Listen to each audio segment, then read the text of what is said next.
नमस्कार, स्वागत है आपका एक बार फिर से मेरे YouTube चैनल हिंदू भूमि में। जैसा कि आप सभी को मालूम है कि इन दिनों रूस और यूक्रेन में भयंकर युद्ध छिड़ा हुआ है और पूरे विश्व की निगाहें इस युद्ध पर लगी हुई हैं। अधिकांश लोगों को यह लग रहा होगा कि ये युद्ध केवल रूस और यूक्रेन के बीच में लड़ा जा रहा है, जबकि ये सच नहीं है। यदि आपको लगता है कि यह युद्ध केवल यूक्रेन और रूस के बीच में लड़ा जा रहा है, तो आप बहुत बड़ी गलती कर रहे हो, क्योंकि जिस तरह से अमेरिका सहित England, France, Italy, Australia, Canada और नाटो के तमाम देश यूक्रेन को हथियार दे रहे हैं, या यूं कहिए कि हथियार बेच रहे हैं, क्योंकि अब किसी को भी कोई हथियार फ्री में तो देगा नहीं।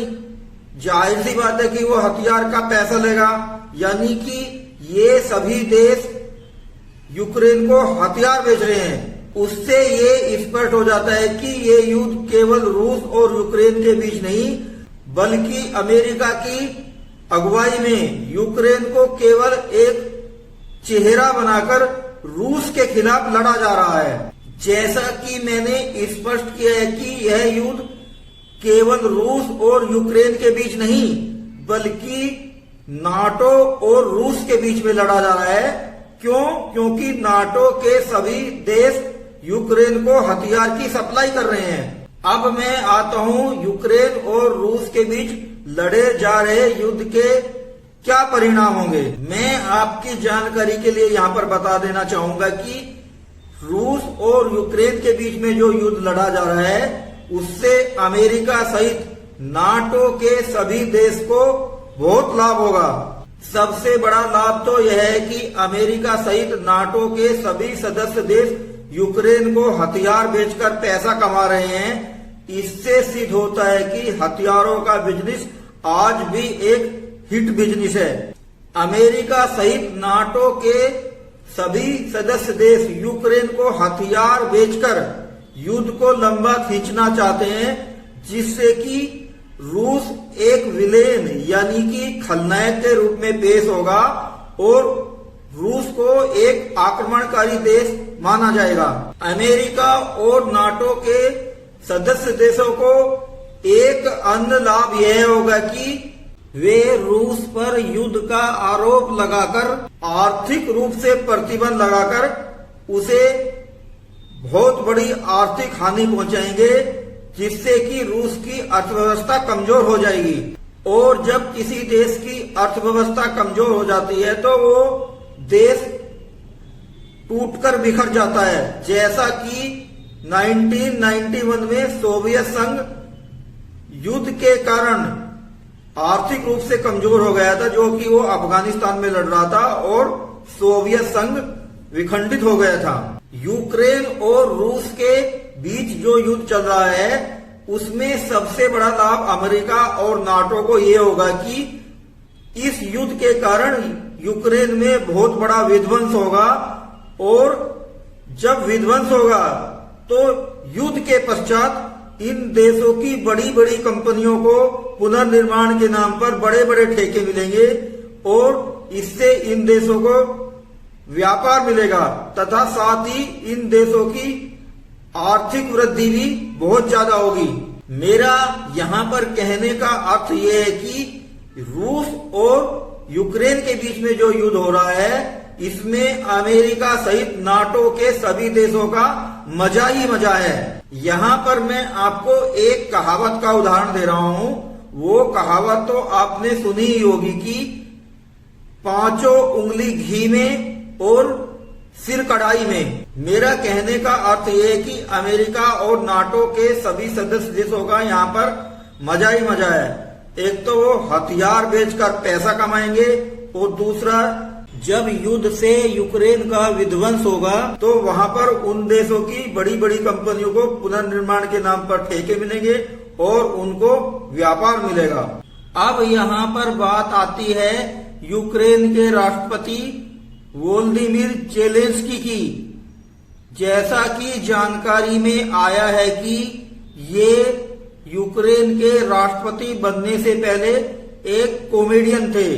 हालांकि कॉमेडी करना कोई बुरी बात नहीं है, ये भी एक अच्छा व्यवसाय है और सभी को राजनेता बनने का अधिकार है। लेकिन यदि यहाँ पर जेलेंस्की की जगह कोई अनुभवी राजनेता यूक्रेन का राष्ट्रपति होता तो वो अमेरिका या नाटो की चाल में नहीं फंसता और वो अपने देश को संकट में नहीं डालता।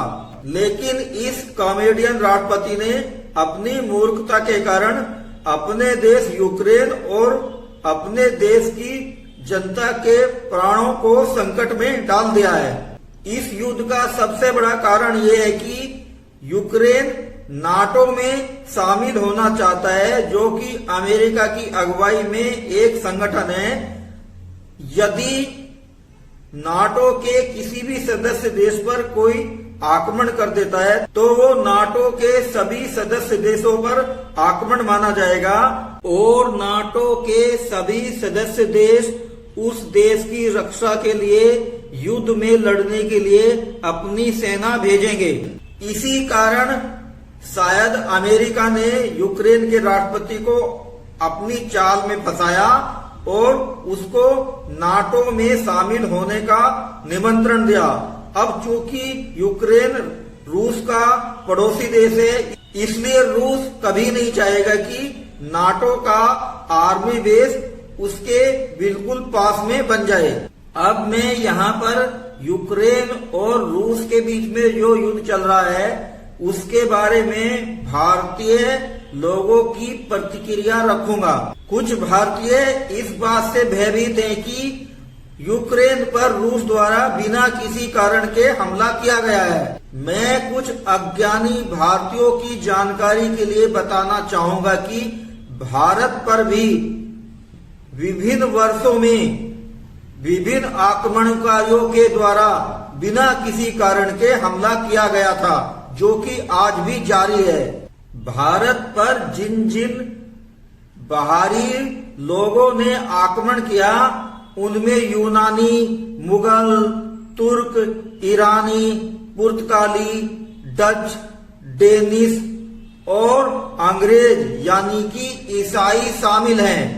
जरा आप अपने पूर्वजों की वीरता की कल्पना कीजिए, जिन्होंने हमारी सभ्यता को जीवित रखने के लिए संघर्ष किया और जिसके कारण ही आज हम हिंदू हैं। यहाँ पर मैं युद्ध के बारे में एक बात और आपको बताना चाहूंगा कि युद्ध जो है ये प्रकृति की एक नीति है और युद्ध को टाला नहीं जा सकता।